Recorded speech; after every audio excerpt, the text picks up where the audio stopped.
नोंथांनि Aadhaar कार्डआ bank एकाउन्टजों link जादोंना जायाखै बेखौ नोंथाङा नोंथांनि मबाइलनि गेजेरजोंनो नायनो हागोन। आङो बिनि सायाव भिडिअ लाबोदों। भिडिअखौ जोबजासे नायलां आरो अन्नानै चेनेलखौ साबस्क्राइब खालामाखैबा साबस्क्राइब खालाम आरो बेल आइकनखौबो अल नटिफिकेसन खालामनानै ला। जेब्लानो आं भिडिअ हगारो अब्लानो नोंथाङा सिगांग्रो मोनहैनायनि। अब्ला भिडिअखौ नायलांदो। मबाइलनि गुगोल क्रोम बेयाव क्लिक खालामदो। दानिया नैबे सार्च बाराव क्लिक खालामनानै टाइप खालामदो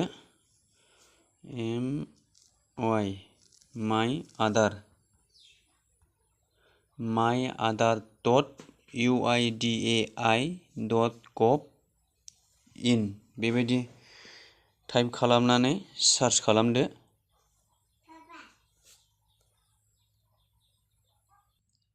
बेबायदि सिखारबाय नै। दानिया नैबे गाहायाव होब्लाबो जागोन, नङाबा डाइरेक्ट नोङो बे गोजौआव ओंखारनाय माइ आधार UIDAI बेयाव क्लिक खालामबाबो जागोन। बेबायदि ओंखारबाय नै। दानिया ओरै नारखोदो। नारखोनानै नैबेयाव दं नै बेंक सीडिं स्टेटास बेयाव क्लिक खालामदो।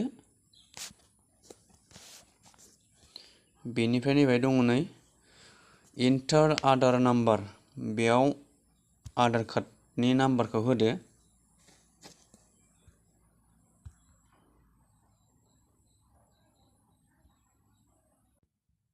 ओमफ्राय नैबे गाहायाव इन्टार केप्चा दङ, बाय केप्चाखौ होनांगौ। नैबेहाय ओरैहाय थानाय आगदाजों थानाय केप्चाखौ नैबे इन्टार केप्चा बेयाव क्लिक खालामनानै होनांगौ।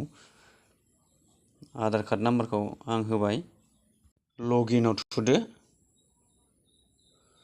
बे लगिनआव थुनांगौ। बेनिफ्राय OTP थांगोन। OTPआ आधार कार्डआव बबे मबाइल नाम्बारखौ होदोंमोन बेयावसो थांगोन। OTPखौ नैबे होनांगौ, इन्टार OTP बेयाव।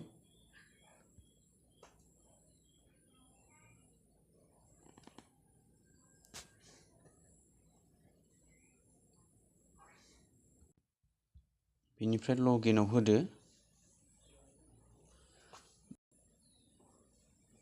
बेबायदि ओंखारगोन। बेबायदि ओंखारबाय नै। दानिया ओरै नारखोबावदो। नारखोनानै बे दहायनि बायदि बेंक सीडिं स्टेटास बेयाव क्लिक खालामबावदो। बेबायदि ओंखारबाय नै। दानिया बेवहायनो नोंनि आधार कार्डआ बेंकजों लिंक दंना गैया अब्लानो मोनसिगोन। बावहाय लिरनानै दंखायो नै, गोजौआवबो सानजाबसिन होनानै दंखायो आरो गाहायाव लिरनाय दङ नो bank record is found for this Aadhaar number बिदि लिरनाय दंखायो। ओमफ्राय नैबे बेंक सीडिं स्टेटास बेयाव दङ इनएक्टिभ बेबायदि लिरनाय ओंखारबाय नै। बेबायदि लिरनाय ओंखारदोंब्ला बे आधार कार्डआ नोंनि बेंकजों लिंक गैया आरो बेबायदि होनदों। अब्लानो बुजिबाय नोंनि बेंकआव आधार कार्डआ लिंक दंना गैया, अब्लानो बुजिगोन आरोखि। आरो बिनिफ्राय दङ जाहैबाय बेंक जाखिनि आधार कार्डआ बेंकजों लिंक दङ बेखौ ओरैबायदि देखायगोन। बेखौ नायलां। बेबायदिनो सेम प्रसेसआव थांदो, दहाय माबोरै खालामदोंमोन बेबायदिनो। ओमफ्राय बेबायदि थाङो नै बावहाय जायना एकाउन्टआव आधार कार्डआ लिंक जानानै दङ बेबायदि ओंखारगोन नै। गोजौआवबो टिक मार्क राइट सिन ओंखारगोन। ओमफ्रायो गाहायावबो लिरनाय दङ नै congratulations your Aadhaar bank mapping has been done बेबायदि। ओमफ्राय गाहायाव दं नै बेंक नेम, बबे बेंकनि नामा, बबे बेंकआव नोंनि आधार कार्डआ एक्टिभ जानानै दङ बाय देखायखागोन ओमफ्राय गाहायाव एक्टिभ ओंखारखागोन आरो नैबेबायदि। अब्लानो बे बेंकआव नोंनि आधार कार्डआ लिंक जानानै दङ होननानै बुजिबाय आरो। बेखिनियानोसै लोगोफोर। Thank you.